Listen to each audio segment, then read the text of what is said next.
अस्सलाम वालेकुम and welcome to the channel. इस वीडियो लेक्चर में जो है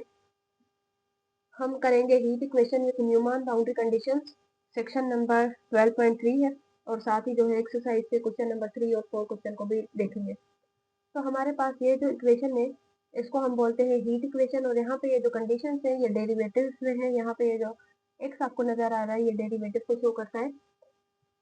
डेरिवेटिव में ये कंडीशंस इसलिए है क्योंकि हम न्यूमैन बाउंड्री कंडीशंस के अकॉर्डिंग चल रहे हैं, और मैंने इसके स्टार्टिंग वाले में सेक्शन 12.3 के कल वाले लेक्चर में मैंने बताया था, इंट्रोडक्शन हमने थोड़ा सा देखा था, और साथ न्यूमैन बाउंड्री और sorry Dirichlet Neumann and Robin conditions के बारे में पढ़ा था। तो न्यूमैन कंडीशंस वो कंडीशंस होती है जिसमें डेरिवेटिव इन्वॉल्व होता है। तो यहाँ पे ये कंडीशंस डेरिवेटिव है और ये हमारे पास एफ ऑफ एक्स है। अब हमें क्या करना है कि इन कंडीशंस में से, क्योंकि यहाँ पे कंडीशंस जो है वो पेयर्स के फॉर्म में गिवन है, तो इसमें से हमें अपने मतलब की कंडीशन निकालनी है। वो किस तरीके से करते हैं कि हम कह देते हैं u dash of x T which is a product function of x dash of x and T dash of x. ये सिमिलर उसी की तरह है, बस यहाँ पे जो डिफरेंस आ रहा है ना वो ये है कि क्योंकि न्यूमैन कंडीशन से जा रहे हैं तो हमने यहाँ पे इसको डेरिवेटिव में ले लेना है। अब हम क्या करते हैं कि ये इनिशियल जो इसकी कंडीशन है स्टार्टिंग वाली वो ले ली, और साथ ये जो कंडीशन थी वो ले ली। अब हम इस इक्वेशन नंबर 1 में इन कंडीशंस को इंप्लीमेंट कर रहे हैं। इक्वेशन नंबर 1 में x की जगह पे क्योंकि 0 था तो हमने यहाँ पे 0 लिख दिया और यहाँ पे भी 0 आ गया। t वाली कंडीशन में कोई डिफरेंस आ नहीं रहा, डिफरेंस जो है वो x वाली कंडीशन में आ रहा है। तो फर्स्ट जो हमारी कंडीशन निकल के आ गई है वो है x dash of 0 which is equal to the 0। Similarly अब सेकंड पे आ जाते हैं, तो सेकंड कंडीशन में हमारे पास यहाँ पे l है और t में कोई डिफरेंस नहीं है। इस जगह पे हमने ये चीजें पुट कर दी, और अब हम देखते हैं कि टी वाली में कोई डिफरेंस नहीं है और डिफरेंस जो है वो एक्स में आ रहा है। मतलब ये कि यहाँ से जो कंडीशन निकलेगी वो निकलेगी X dash of L which is equal to the 0। ये जो क्वेश्चंस है सॉरी ये जो हीट इक्वेशन चाहे डिरिचलेट के साथ हो चाहे न्यूमैन के साथ हो, जिस तरीके से हमने पहले डिरिचलेट कंडीशन की थी उसके बाद एक्सरसाइज पे गए थे, तो इसी तरीके से अब जो है न्यूमैन कंडीशंस के अकॉर्डिंग पहले हीट इक्वेशन सारी करेंगे और उसके बाद एक्सरसाइजेस पे जाएंगे ताकि आपको सही तरह से चीजें क्लियर हो जाए। और साथ ही एक रिक्वेस्ट के चैनल को अगर आपने सब्सक्राइब नहीं किया तो उसे भी कर लें ताकि जो है वो थोड़ी सी सपोर्ट मुझे भी मिल सके और आपको भी टाइमली सोल्यूशंस मिल सके। अब हम क्या करते हैं कि जो हमारे पास हीट इक्वेशन थी उसको हम इस फॉर्मेट में लिख देते हैं कि k होता है और डबल डेरिवेटिव होता है यहाँ पे with respect to the x, तो x डबल डैश t आ जाएगा which is equal to the X T. अब यहाँ पे इसको डिवाइड कर लेते हैं, divide by K X T. ठीक है, इसको के एक्स टी के साथ डिवाइड कर लेते हैं तो यहाँ पे एक्स डबल डैश आ जाएगा, के में कैंसिल होती टी में कैंसिल हो, यहाँ पे X which is equal to the, अब यहाँ पे के नहीं है तो के यहाँ पे आ जाएगा, और साथ जो है यहाँ पे टी डैश होता है, हाँ टी डैश नहीं होता इनिशियल हीट इक्वेशन में, यहाँ पे हमारे पास के डैश होता है हीट इक्वेशन। हाँ यहाँ पे जो है एक्स डैश आएगा। अब इसको डिवाइड करेंगे, अगर हम के एक्स टी के साथ, तो इस टर्म में के देंगे तो के आ जाएगा और यहाँ पे टी टी के साथ कैंसिल हो जाएगा, और जो हमारे पास इक्वेशन आएगी वो आएगी, अच्छा एक मिनट, जो है मैंने यहाँ पे हीट इक्वेशन ही गलत लिख दी है, मुझे डाउट हो रहा था, लेकिन यहाँ पे हमारे पास with respect to the T आता है, यहाँ पे टी होगा, और सिमिलरली अगर हम यहाँ पे करेंगे तो इधर भी आ जाएगा, एक्स पे कोई डिफरेंस नहीं आएगा और यहाँ पे टी होगा। और अब करें इसको तो यहाँ पे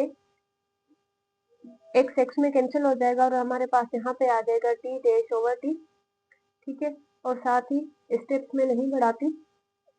आप जब खुद कर रहे हो तो इसको थोड़ा सा सिंप्लीफाई करके लिख लीजिएगा। इसके नीचे जो है आपने दूसरा स्टेप लगा लेना है और उसको आपने नेगेटिव लेमडा की इक्वल कर लेना है।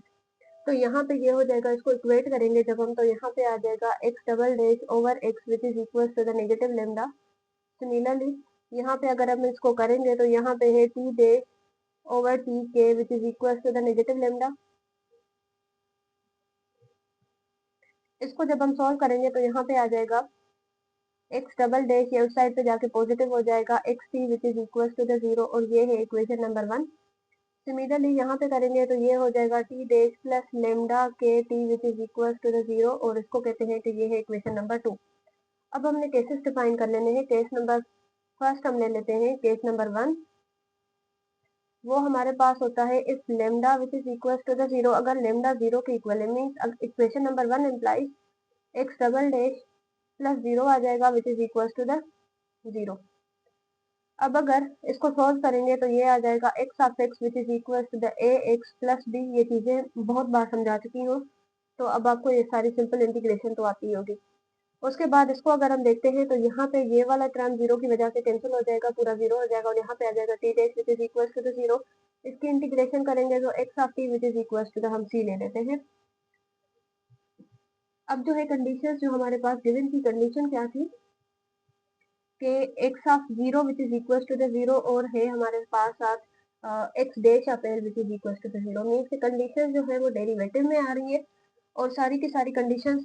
एक्स वाले टर्म के साथ हैं। तो यहाँ पे सबसे पहले इसको तो आप छोड़ दें, टी वाले को हम क्या करेंगे कि एक्स वाले का डेरिवेटिव लेंगे ताकि कंडीशंस को हम पुट कर सके। इसका डेरिवेटिव कर रहे हैं X dash of x which is equal to, इसका डेरिवेटिव करेंगे तो इसका ए आ जाएगा, कांस्टेंट टर्म जीरो, और यहाँ पे हमारे पास ए आ जाएगा। अब हम क्या करते हैं कि जब इसका डेरिवेटिव आ गया तो अब कंडीशंस पुट करें x dash of zero which is equal to zero, तो ये हो जाएगा x dash of zero which is equal to the ए, क्योंकि इसके पास एक्स ही नहीं है तो हम वैल्यू किस में पुट करें, ठीक है। और ये हमारे पास जीरो की इक्वल है और यहाँ से ए की वैल्यू निकल के आएगी थी जो कि है जीरो।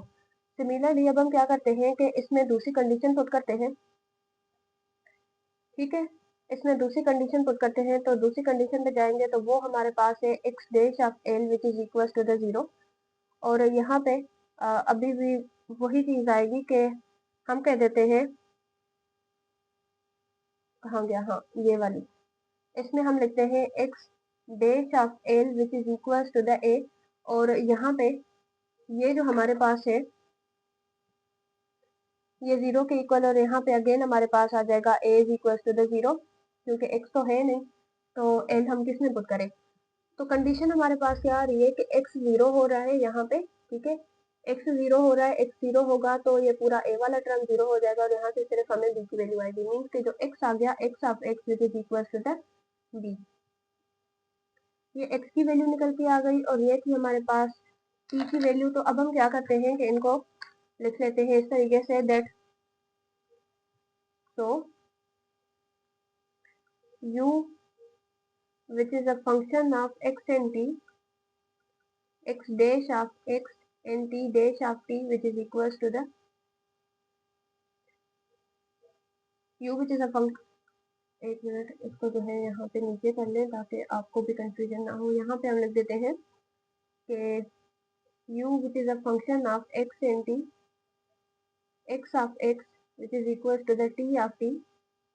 और x की जो वैल्यूज आई है वो हमारे पास है b, और t की जो वैल्यू आई है वो हमारे पास है c। तो इसको जब हम सोल्व करेंगे तो यहाँ पे b और c मिलके ये हो जाएगा bc, और हम कह देते हैं कि ये जो bc है इसको a नॉट के इक्वल कर लेते हैं, ठीक है। इसको जो है हमने a नॉट के इक्वल कर लिया, तो यहाँ पे एक सोल्यूशन फर्स्ट केस का हमारे पास ये आ गया। अब सेकंड पे चलते हैं, तो केस नंबर सेकंड करते हैं। केस नंबर सेकंड करते हैं और सेकंड में हमारे पास है if lambda which is equal to the zero, अगर लेमडा जीरो के इक्वल है तो लेमडा लेमडा जो है वो लेस देन जीरो, अगर लेमडा लेस देन जीरो है तो हम कह देते हैं कि ये नेगेटिव अल्फा स्क्वायर के इक्वल है। तो अब हमारे पास जो इक्वेशन थी वो क्या था, वो इक्वेशन हमारे पास क्या थी कि इक्वेशन नंबर 1 थी X double dash plus lambda X which is equal to the zero and T T dash था, डबल डैश नहीं था, T dash plus lambda alpha नहीं lambda K T which is equal to the zero. एक minute मुझे जो है वो verify करने दें इक्वेशन सही थी। तो इक्वेशन हमारे पास है यहाँ पे प्लस में, ठीक है, और यहाँ पे लेमडा के टी, ठीक है। तो आप क्या करते हैं कि वैल्यूज पुट कर दें,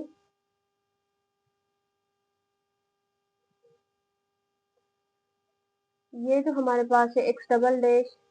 और लेमडा की वैल्यू पुट करेंगे तो नेगेटिव अल्फा है, तो ये हो जाएगा negative alpha square which is equal to the 0। Characteristic equation बनाएंगे m square minus alpha square which is equal to the 0, और यहाँ पे आ जाएगा m square which is equal to the, उस साइड पे जाके ये जो वैल्यू है वो पॉजिटिव में हो जाएगी, तो ये हमारे पास हो जाएगा अल्फा स्क्वायर, और यहाँ से एम की वैल्यू निकालेंगे तो प्लस माइनस अल्फा, एम की वैल्यू निकाली तो प्लस माइनस अल्फा, और इसको सॉल्व करते हैं तो यहाँ पे अब जो है रियल एंड डिस्टिंक्ट रूट है, तो ये हो जाएगा x of x which is equal to the, A B हम ले चुके थे तो हम कहते हैं a1 exponential of alpha x plus b1 exponential of negative alpha X. इसका डेरिवेटिव जब हम करेंगे X dash of x which will be equal to the, अब ये हो जाएगा a1 पावर इधर मल्टीप्लाई हो जाएगी तो यहाँ पे हो जाएगा alpha exponential of alpha x minus b1 alpha exponential of negative alpha x. जब हमारे पास इसकी डेरिवेटिव आ गई तो अब हम क्या करेंगे कि हमारे पास कंडीशन थी x dash of 0 which is equal to the 0, condition put करें x dash of 0 which is equal to the 0, और यहाँ पे ये हो जाएगा alpha 1 exponential of alpha 0 minus beta 1 exponential of negative alpha 0, तो यहाँ पे ये आ जाएगा 0 which is equal to the a1 minus b1, और यहाँ से a1 की वैल्यू निकल के आएगी which is equal to the negative b1। ठीक है, और दूसरी कंडीशन हमारे पास थी एक्स डैश ऑफ, बल्कि यहाँ पे जब ये कंडीशन आ गई हैं तो आप इस इक्वेशन में ऊपर वाली इक्वेशन जो थी एक्स ऑफ एक्स इसमें पुट कर दे। वो इक्वेशन हमारे पास क्या है, ये इक्वेशन है, इसमें पुट करेंगे तो ये हो जाएगा a1 which is equal to the exponential of alpha X, B की जगह पे हम नेगेटिव ए ले लेते हैं, negative a1 exponential of negative alpha x. ठीक है, अब दूसरी कंडीशन पे आए तो दूसरी कंडीशन हमारे पास थी,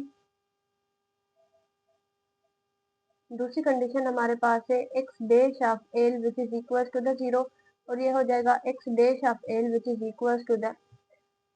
ये वैल्यूज हम पुट करेंगे डेरिवेटिव वाली इक्वेशन में। ठीक है, तो इसमें ये वैल्यूज पुट करते हैं और ये हो जाएगा a1 alpha exponential of alpha l minus b1 alpha exponential of negative alpha L. ठीक है, और यहाँ पे हम कर सकते हैं कि अगर यहाँ पे नेगेटिव है या पॉजिटिव है, ठीक है नेगेटिव साइन ये, अगर हम यहाँ पे इसको कॉमन ले लें, इसकी जगह पे अगर b की जगह पे हम अल्फा पुट कर लें तो ये हो जाएगा हमारे पास, क्योंकि हमारे पास अभी अभी कंडीशन आई थी ना कि ये इसके इक्वल है, तो हम कह देते हैं a1 alpha exponential of alpha L, और यहाँ पे क्योंकि अगर माइनस साइन थी तो ये हो जाएगा प्लस, और यहाँ पे आ जाएगा a1 exponential of negative alpha L, यहाँ पे एल है। ठीक है, और यहाँ से अगर हम अब अल्फा सॉरी ए को कॉमन निकाल लें, अगर हम a1 को कॉमन निकाल लें और यहाँ पे अल्फा भी है, a1 को हम कॉमन निकाल लेते हैं, बल्कि a1 और साथ जो है वो अल्फा को भी कॉमन निकाल लेते हैं। a1 अल्फा को हमने कॉमन निकाल लिया तो यहाँ पे हो जाएगा exponential of alpha l minus exponential of negative alpha l which is equal to the 0, पर क्योंकि अंदर भी अल्फा आ रहा है तो इसको आप छोड़ दो, अल्फा को आप अंदर ही रहने दो, क्योंकि एक्सपोनेंशियल के साथ तो वैसे ही अल्फा आ रहा है। तो अब यहाँ पे कंडीशन क्या बनेगी कि हम कह देते हैं कि ये 0 होगा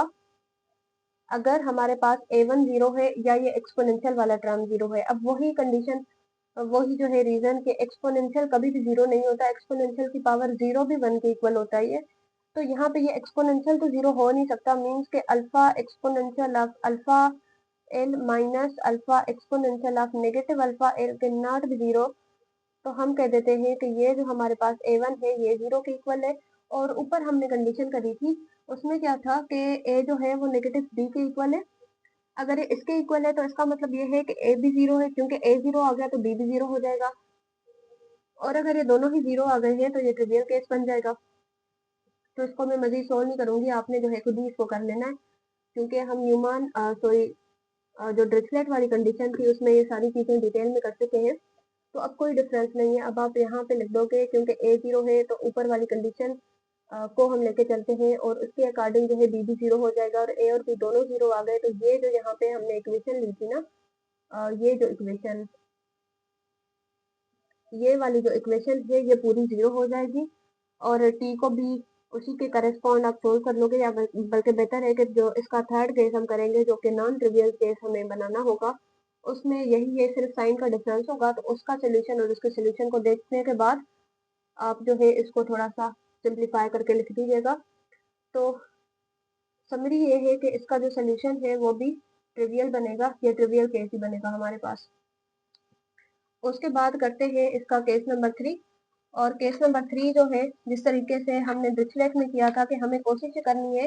कि इसके केस नंबर 3 को हमने नॉन ट्रिवियल सोल्यूशन बनाना है। तो हम यहाँ पे लिख देते हैं केस नंबर 3 है इसका। केस नंबर 3 में है if lambda which is lesser than zero, if lambda, क्योंकि हमने ऊपर जो है वो ग्रेटर वाला केस लिया था, तो यहाँ पे लेस देन जीरो है। अगर ये लेस देन जीरो है तो इसकी जो वैल्यू है वो नेगेटिव अल्फा स्क्वायर, बल्कि ये तो हम ले चुके हैं मेरे ख्याल से,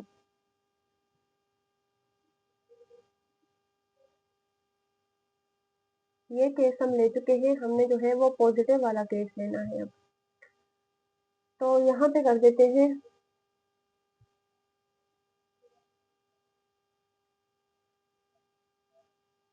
कि अल्फा जो है वो ग्रेटर देन जीरो है। अगर ये ग्रेटर देन जीरो है तो हम कह देते हैं, sorry lambda greater than zero है, अगर लेमडा ग्रेटर देन जीरो है तो हम कह देते हैं कि जो लेमडा की वैल्यू है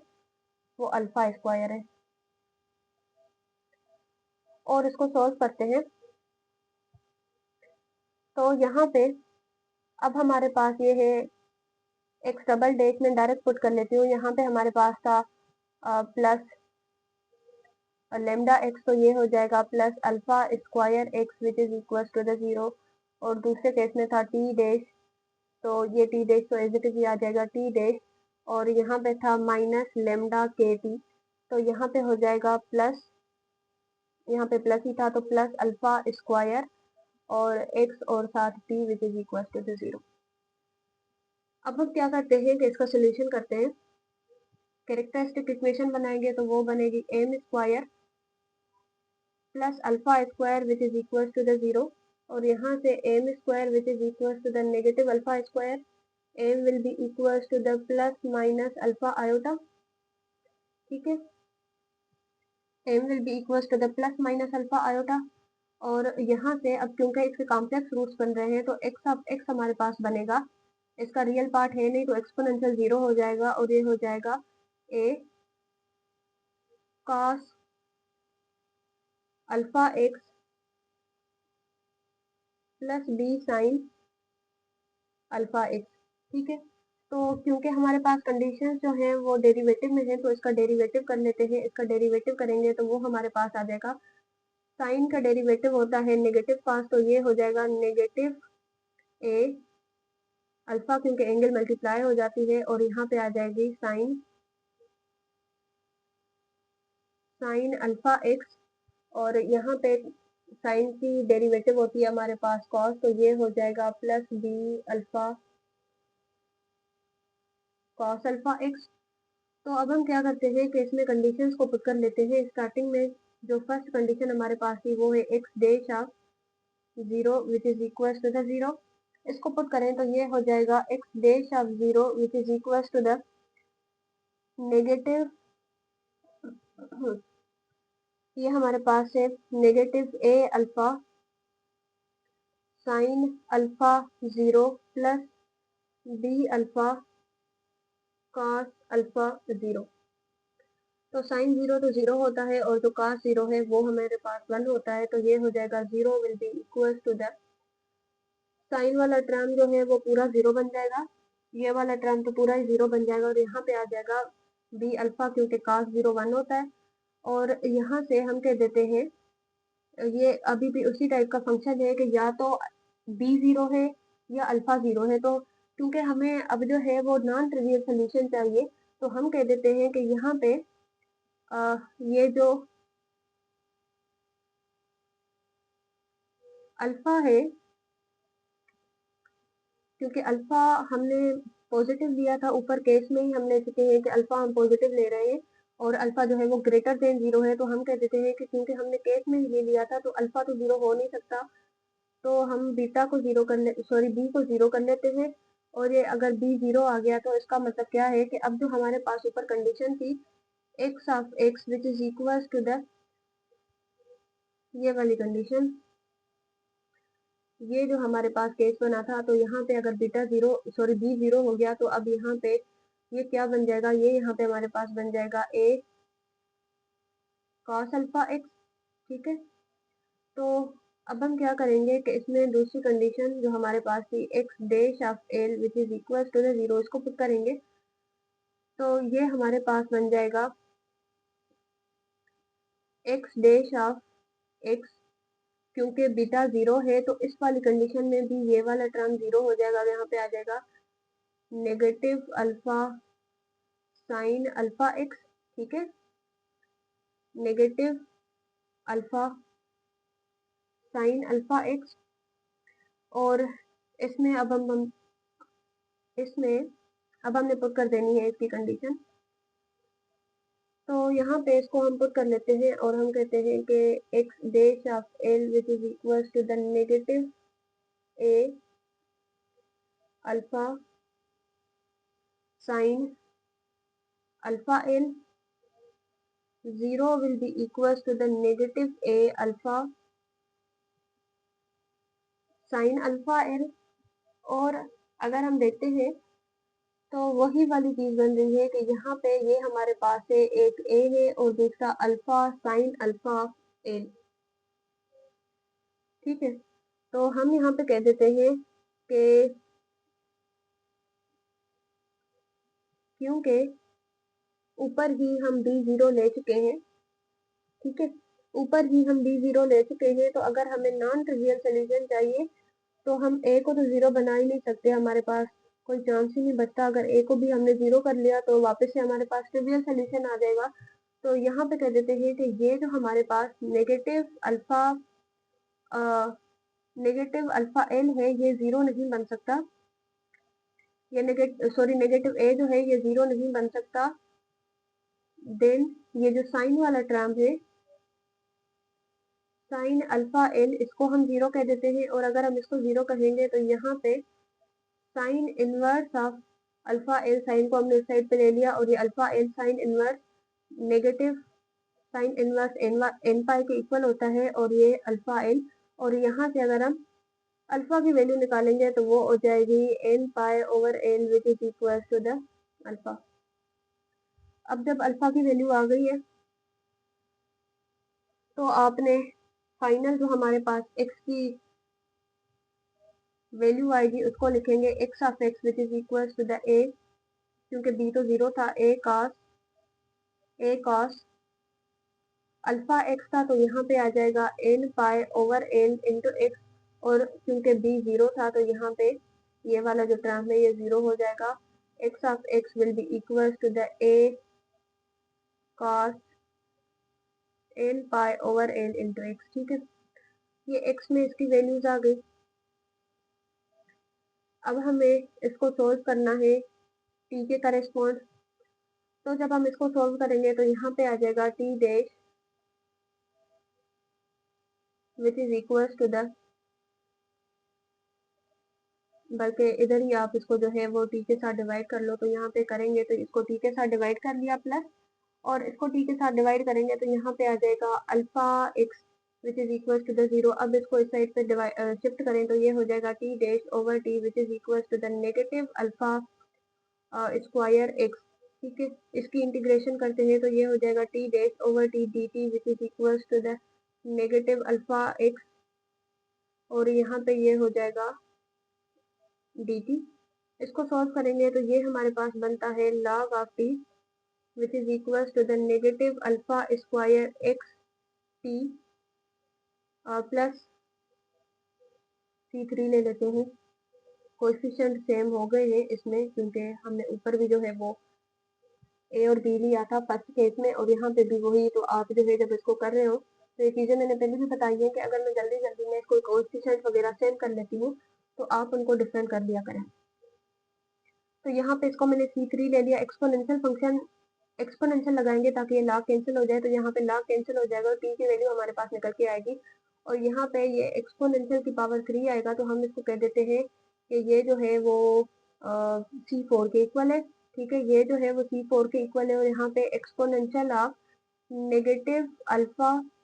एक्स टी आ जाएगा, और अल्फा की वैल्यू हम ऑलरेडी निकाल चुके हैं जो कि है हमारे पास C4 exponential of negative alpha.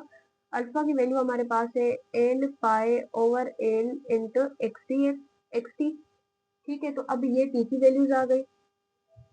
जब हमारे पास एक्स और टी आ गया है तो अब हमने क्या करना है कि हम कह देते हैं u which is a function of x T which will be equal to the x of x and t of t, और एक्स की वैल्यूज हमारे पास आई है a cos n pi over n into x, और t की value अभी अभी हमने निकाली जो कि है C3 था या 4 था, C4 exponential of negative n pi over n square मैंने यहाँ पे लगाया था। यहाँ पे स्क्वायर आएगा क्योंकि अल्फा जो है वो स्क्वायर में था, और उसके साथ हमारे पास है एक्स टी। ठीक है, और साथ यहाँ पे है एक्स टी। अब ये वैल्यूज आ गई, इसको सिंप्लीफाई करेंगे तो दोनों को मल्टीप्लाई कर लेते हैं। यहाँ पे हमारे पास a है और इधर है C4 cos n pi over n into x exponential of negative n pi over n square x T.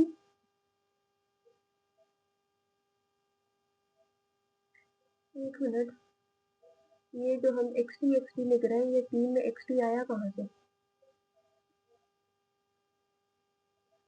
Equation में अब तक तो आपने नोट कर ही लिया होगा। यहाँ पे हमारे पास था के, तो इधर भी आएगा के और यहाँ पे भी आएगा के,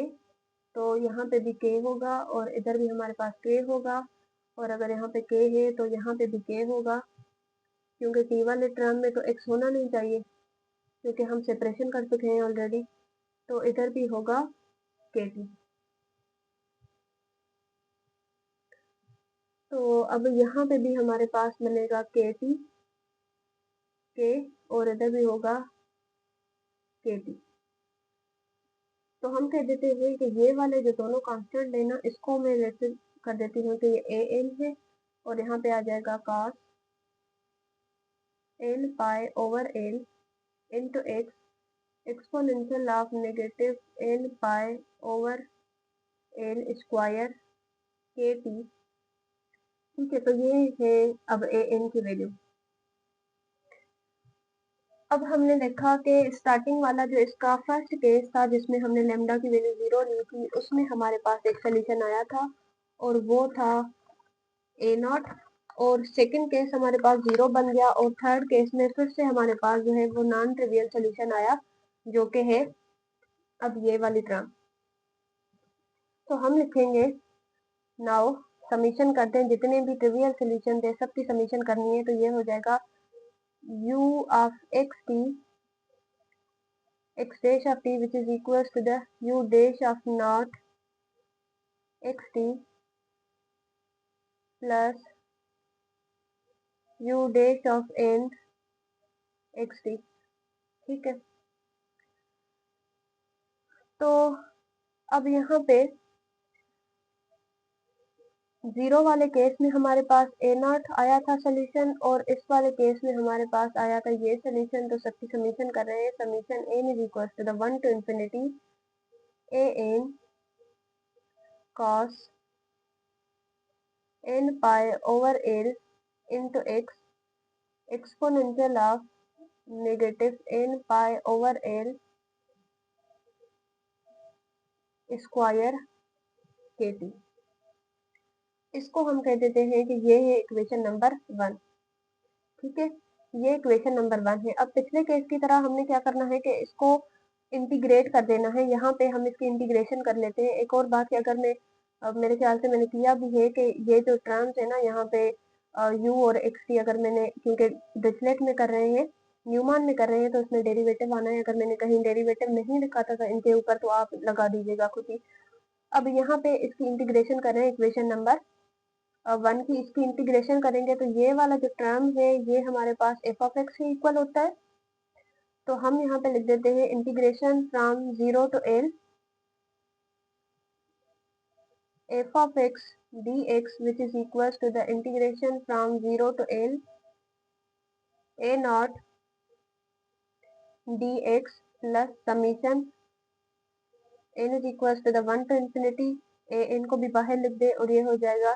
integration from 0 to L cos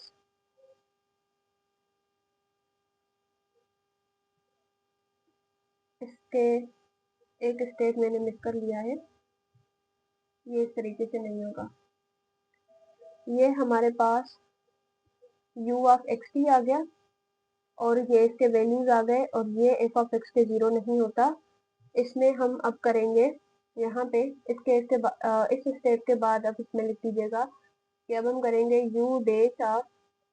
अब बुक में हमारे पास क्या था, ऊपर u x था, u x कर ले या इसके ऊपर u डैश कर ले तो दोनों बात सेम ही है। इसको हम क्या कर रहे होते हैं, x0, ठीक है, यहाँ पे t है, x0। तो इस वाले टर्म में जहां जहां पे t थी हमारे पास, इसको हम 0 कर लेंगे। तो ये हमारे पास है a naught plus summation n is equal to the 1 to infinity a n cos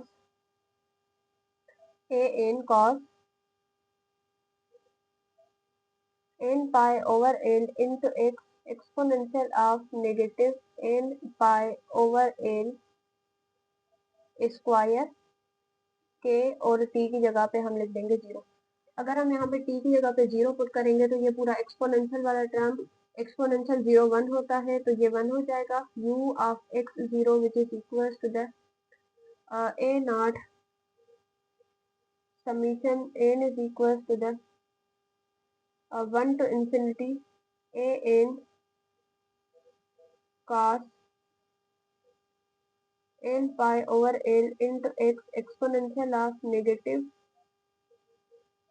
n pi over L, sorry ये एक्सपोनेंशियल वाला टर्म तो पूरा ही 0 कर दिया ना हमने यहाँ पे। तो अब जो है ये हमारे पास न्यू वैल्यू आ गई है इसकी, और ऊपर हमारे पास क्वेश्चन में यही जो है वो एफ ऑफ एक्स के इक्वल गिवन था, तो ये हमारे पास अब एफ ऑफ एक्स है, और इसी की हमने यहाँ पे इंटीग्रेशन कर देनी है। तो इसकी इंटीग्रेशन कर रहे हैं, यहाँ पे लिखेंगे integration from 0 to 1 f of x d x which is equal to the integration from 0 to L a naught into d x plus summation a n बाहर क्योंकि कांस्टेंट है, इंटीग्रेशन फ्रॉम 0 to L, और यहाँ पे आ जाएगा cos n पाई over L, यहाँ पे x भी है, n पाई over L into x d x. ठीक है, तो इसके बाद हमने क्या करना है कि क्योंकि यहाँ पे cos है तो आप कर लीजिएगा, मैं नहीं करूँगी, मैं सिर्फ समझाने की हद तक ये सारा सोल्यूशन करती हूँ। तो यहाँ पे क्योंकि cos है, जब हम cos की इंटीग्रेशन करेंगे तो साइन हो जाएगी, और लिमिट इसमें पुट करेंगे तो लिमिट हमारे पास है फ्रॉम 0 to L, और अगर 0 to L इसमें लिमिट पुट करेंगे तो ये cos हमारे पास, सॉरी साइन हमारे पास 0 बन जाएगा। और यहाँ से अब बचेगा integration from 0 to L f of x dx which is equals to the a not L इस वजह से क्योंकि जब हम इसकी इंटीग्रेशन करेंगे तो ये होगा ए नॉट एक्स, ठीक है, और जब इसमें लिमिट पुट करेंगे तो वो हमारे पास एल आ जाएगी। और अब यहाँ से जब हम ए नॉट की वैल्यू फाइंड करेंगे तो ये बन जाएगी a not will be equal to the, ये एल इधर मल्टीप्लाई में थी तो इधर जाके ये डिवाइड हो जाएगी और यहाँ पे integration from 0 to l f of x d x, ठीक है, ये निकल के आ गई ए नॉट की वैल्यू। ए नॉट की वैल्यू आ गई है, तो अब हमने क्या करना है कि हमें फाइंड करनी है ए एन की वैल्यू। ए एन की वैल्यू फाइंड करने के लिए हम क्या कर रहे होते थे, जिस तरीके से हमने डिरिचलेट वाली कंडीशन में किया था बी की वैल्यू फाइंड करने के लिए, तो यहाँ पे हम क्या करेंगे कि ये जो हमारे पास ये इक्वेशन नंबर 1 इसको खत्म कर दें और इसको आप इक्वेशन नंबर 1 कर लो, ठीक है, इस वाली को। तो इसको हमने इक्वेशन 1 कर लिया। तो अब हम क्या करेंगे कि इस इक्वेशन नंबर 1 के साथ हम मल्टीप्लाई कर देंगे, क्योंकि cos n पाई है तो हम इसके साथ मल्टीप्लाई करेंगे cos m pi over l into x, और साथ जो है वो इसकी इंटीग्रेशन भी कर लेंगे। तो यहाँ पे कर देती हूँ for the value of a n के वैल्यू फाइंड करने के लिए हम कर रहे हैं, और यहाँ पे मैं लिख देती हूँ मल्टीप्लाई कर देते हैं cos m pi over l into x, और साथ ही इसको इंटीग्रेट कर लेते हैं, ठीक है। तो इसके साथ जब हम मल्टीप्लाई करेंगे तो ये हो जाएगा integration from 0 to l f of x cos m pi over l into x dx which is equals to the integration from 0 to l a naught cos m pi over l into x dx plus summation n is equals to the 1 to infinity, और a n को भी बल्कि बाहर लिख लें, a n integration from 0 to l और cos n पाई over l into x पहले से ही पढ़ा था, और इसके साथ मल्टीप्लाई कर देंगे हम cos m पाई वाला term,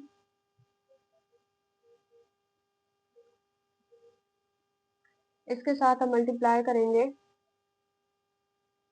cos m pi over l into x d x, ठीक है। तो अब यहाँ पे वही बात के यहाँ पे ए नॉट वाला टर्म कैंसिल हो जाएगा, क्योंकि cos की इंटीग्रेशन करेंगे और लिमिट्स पुट करेंगे तो ये 0 हो जाएगा, तो ये 0 बन गया। और जिस तरीके से हमने साइन की पढ़ी थी कि साइन एम पाई और साइन एन पाई क्या होता है, तो यहाँ पे हम लिख देते हैं कि cos m pi over l into x multiply by cos n pi over l into x, ये 0 होता है तब जब m और n के वैल्यूज इक्वल ना हो, और ये l ओवर 2 होता है तब जब m और n के वैल्यूज इक्वल हो। और इस केस में हमने m और n के वैल्यूज, m और n जो है वो इक्वल ही लिया है। इनको डिफरेंशिएट करने के लिए हमने सिर्फ जो है टर्म चेंज कर दिए हैं, क्योंकि अगर हम यहाँ पे भी इसको n के साथ मल्टीप्लाई कर लेते तो ये बिल्कुल सेम ही चीज हो जाती। तो सिर्फ डिफरेंशिएशन के लिए हमने यहाँ पे इसको n कर लिया, जब हम नीचे इसका सोल्यूशन लिखेंगे तो वापस से हम इसको n ही कर देंगे, ठीक है। तो हम इसको यहाँ पे अब लिख सकते हैं integration from 0 to l f of x, और साथ हमारे पास है cos m pi over l into x dx which is equals to the summation n is equals to the 1 to infinity a n, और ये हमारे पास l ओवर 2 के equal है। और अब हमें यहाँ से वैल्यू निकाल लेनी है ए एन की। सो जब हम ए एन की वैल्यू निकालेंगे तो वो यहाँ पे बन जाएगी, क्योंकि यहाँ पे एल ओवर 2 मल्टीप्लाई में पड़ा हुआ, तो उस साइड में जाएगा डिवाइड में हो जाएगा, और उससे रेसिप्रोकल होकर ये ऊपर इस तरीके से हो जाएगा 2 ओवर एल, ठीक है। और यहाँ पे इंटीग्रेशन फ्रॉम 0 टू एल, ये जो टर्म एज इट इज पड़ा था इसको वैसे ही रख दे, तो cos n पाई over l into x d x. ठीक है, अब आपकी यहाँ पे आपकी मर्जी है कि आप इसको एन ही रहने देते हैं या एन कर लेते हैं, क्योंकि हमने केस लिया है कि एम और एन इक्वल है। ठीक है, तो अब इसको पुट कर लेते हैं। ये जो एन की वैल्यू आई है, ए एन की वैल्यू, इसको पुट कर देंगे इक्वेशन नंबर 1 में, और वो हमारे पास थी, इक्वेशन नंबर 1 हमारे पास है u of x0 which is equals to the f of x which is equals to the 1 over l। एक मिनट, ये हमारे पास है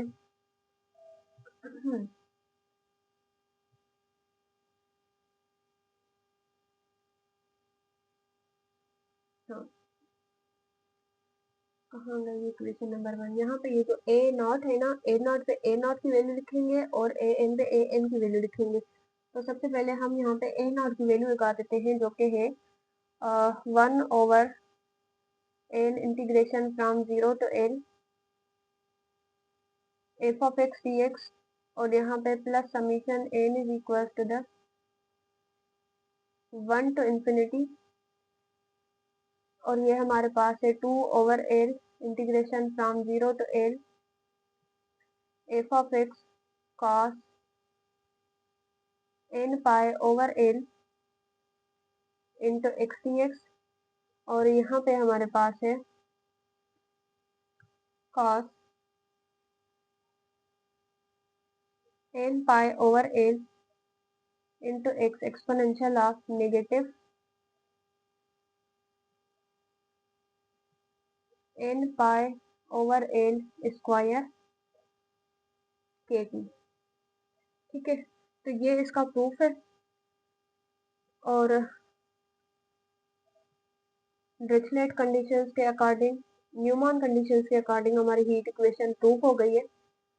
तो आई होप के ये सारा जो है आप साथ साथ नोट करते आए होंगे, अगर नहीं किया तो कर लें, क्योंकि लोडिंग बहुत हो रही है। तो इसको मैं पूरे को इरेज करूंगी और उसके बाद क्वेश्चन नंबर 3 करेंगे। क्वेश्चन नंबर 3 में ये सारी चीज़ें आपको काम आएंगी, तो बेहतर है कि आप इसको पहले नोट कर लो, उसके बाद जो है स्टार्ट कर लो अपना जो है वो क्वेश्चन नंबर 3।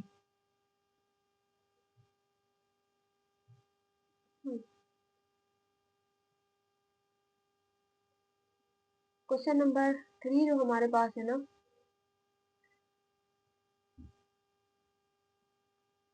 क्वेश्चन नंबर 3 इसका, क्वेश्चन नंबर 3 में क्या चीज़ है कि हमारे पास जो है find the temperature of u of x T in the rod of the length L if the initial temperature of F of x through out the end of. Okay, तो ये rod वाला एग्जांपल आपको जो है ऊपर मेरे ख्याल से कहीं ना कहीं गिवन था।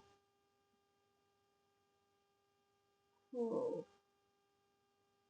हाँ,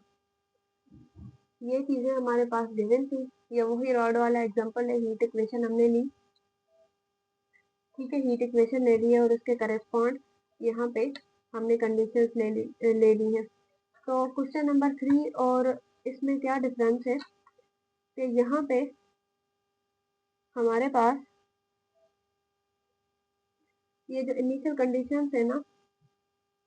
ये इसमें आएंगी डिरिचलेट कंडीशंस, और इसमें जब हम क्वेश्चन नंबर 3 को देखते हैं, इसमें हमारे पास आएंगी न्यूमैन कंडीशंस। तो क्वेश्चन नंबर 3 को इसमें स्टार्ट करते हैं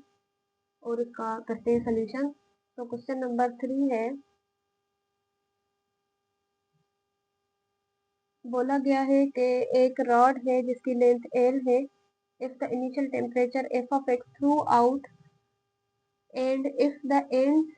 x is equal to the 0 and x is equal to the L.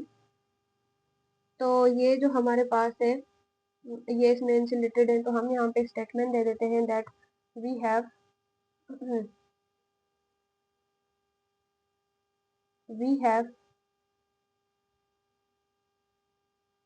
The temperature of the rod that obeys the boundary value problem, that obeys the boundary value problem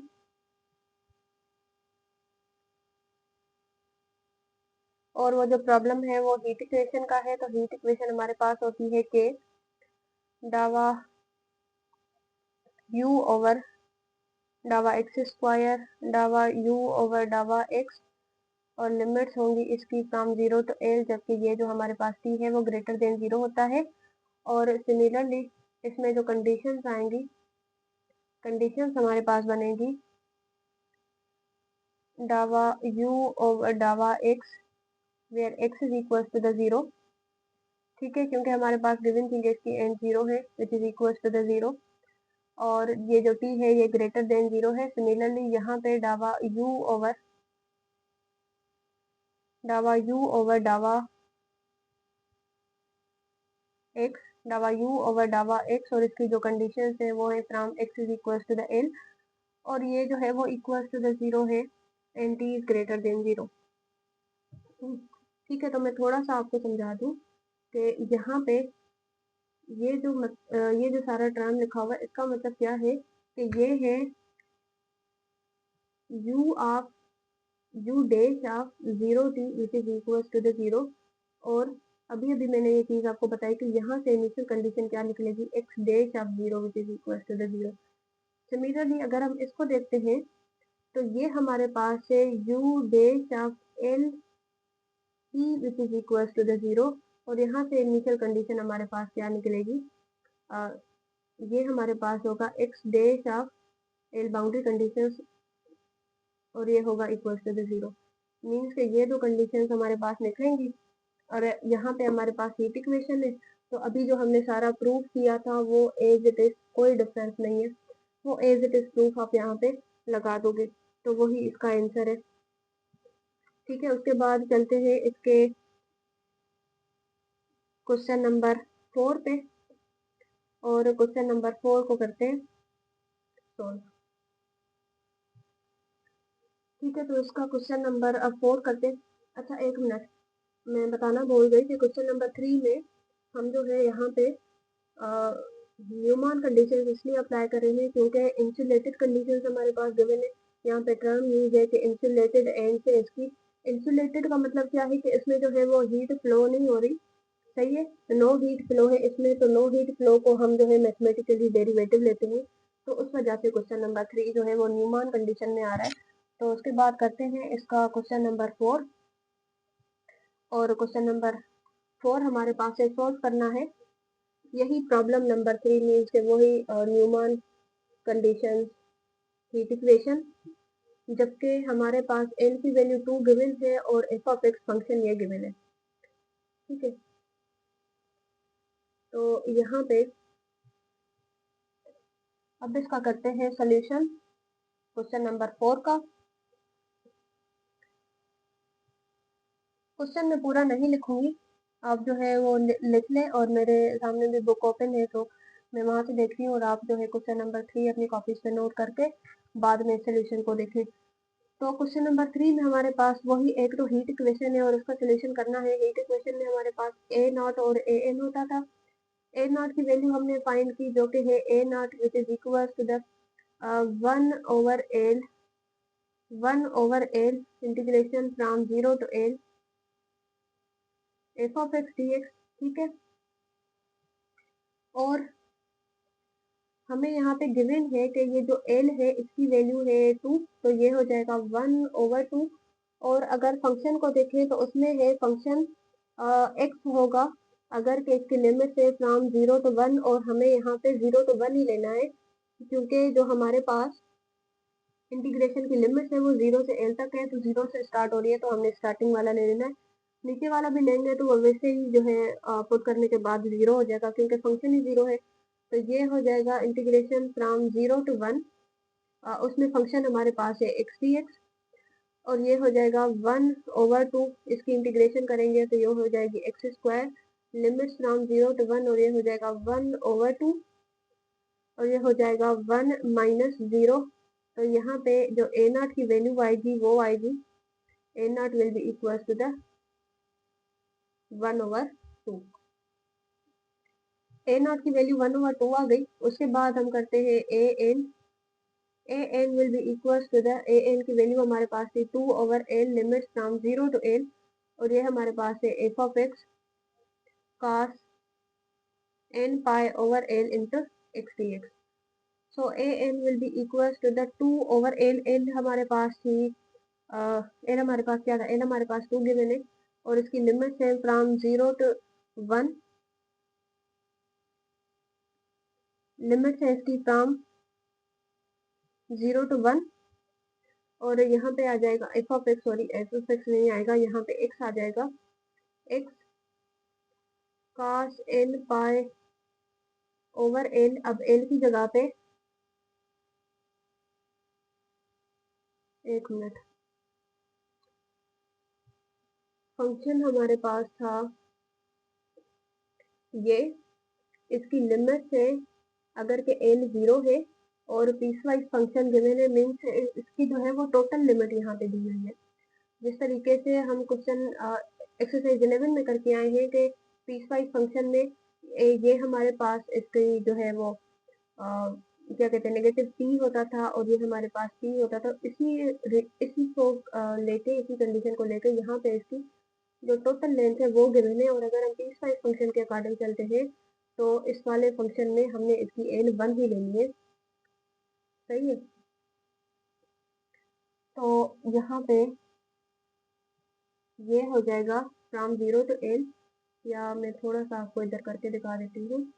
कि अगर हम इसके correspond चलते हैं तो starting वाले function में हमारे पास जो n की वैल्यू होगी वो होगी 1/1 इंटीग्रेशन फ्रॉम 0 to 1 आ जाएगा, और इधर होगा x dx।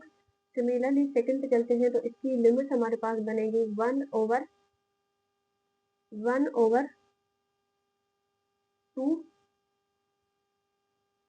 इसकी लिमिट हमारे पास बनेगी 1/1 ही, और यहाँ पे ये हमारे पास बनेगा, इसकी लिमिट बनेगी फ्रॉम 1 to 2, और ये बन जाएगा यहाँ पे 0 dx। तो इसी रीजन की वजह से हमने इसको 0 किया, तो यहाँ पे हमारे पास 1 था और इसकी इंटीग्रेशन कर रहे हैं, तो ये हमारे पास यहाँ पे 1 है, इसकी इंटीग्रेशन करेंगे तो यहाँ पे इंटीग्रेशन 2 आ जाती है। इस 2 को, बल्कि यहाँ से कटिंग वटिंग नहीं करते, 2 को हमने बाहर निकाल लिया, ये हो जाएगा 1 - 2, और एन की वैल्यू तो वापस से 1/2 ही आ रही है। ठीक है, तो यहाँ पे भी आ जाएगा ये 1, और एल की वैल्यू यहाँ पे भी 1 into x dx। इसको सॉल्व करें अब तो a n will be equal to the, ये बन जाएगा 2। इसकी इंटीग्रेशन बाय पार्ट्स करेंगे, फर्स्ट एंड सेकंड की इंटीग्रेशन, साइन n पाई ओवर 1 है हमारे पास, तो cos की इंटीग्रेशन होती है साइन, और ये हो जाएगा इंटू एक्स। ठीक है, और minus integration of integrated function, angle भी यहाँ पे नीचे डिवाइड कर लेंगे, एंगल नीचे हमने यहाँ पे डिवाइड कर ली, इंटीग्रेशन ऑफ इंटीग्रेटेड फंक्शन करेंगे, एंगल को बेहतर है आप बाहर लिख लें, और इंटीग्रेट जिस फंक्शन को किया उसकी अगेन इंटीग्रेशन करेंगे तो ये हो जाएगी, कॉस की इंटीग्रेशन करेंगे तो ये हो जाएगी नेगेटिव कॉस, सॉरी साइन की इंटीग्रेशन नेगेटिव कॉस, और इसकी एंगल है एन ओवर दिस, और यहाँ पे भी एन ओवर पाई यहाँ पे आ जाएगा, और इधर है x into the derivative of first function, इसकी लिमिट है फ्रॉम 0 to 1। इसको जब आप सिंप्लीफाई करोगे तो ये हो जाएगा यहाँ पे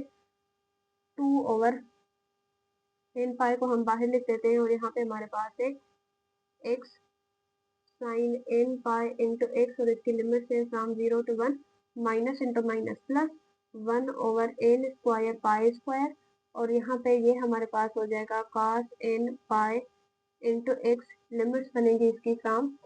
0 to 1। इसको जब हम सॉल्व करेंगे, इसमें बस अपनी लिमिट्स ही पुट करनी है 2/n,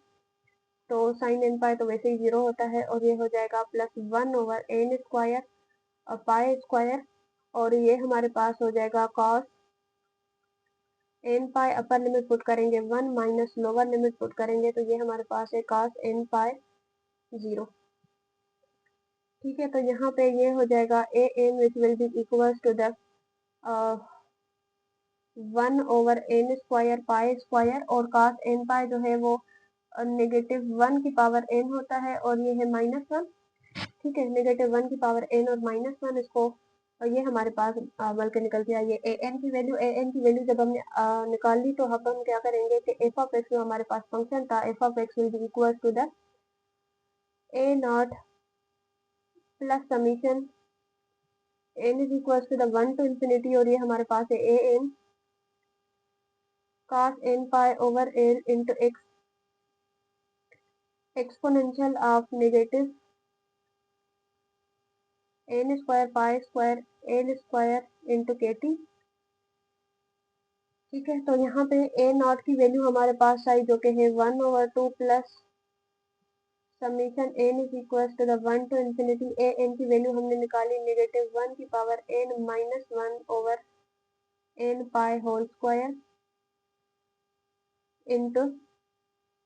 ए एन की वैल्यू, और यहाँ पे लिखेंगे cos n पाई ओवर एल एल हमारे पास 1 है तो ये हो जाएगा 1, और यहाँ पे आ जाएगा इंटू एक्स एक्सपोनेंशियल ऑफ ये n पाई की स्क्वायर आएगी, क्योंकि हमने एल की वैल्यू 1 ली है और यहाँ पे है के टी, और यही इसका सोल्यूशन बन जाएगा।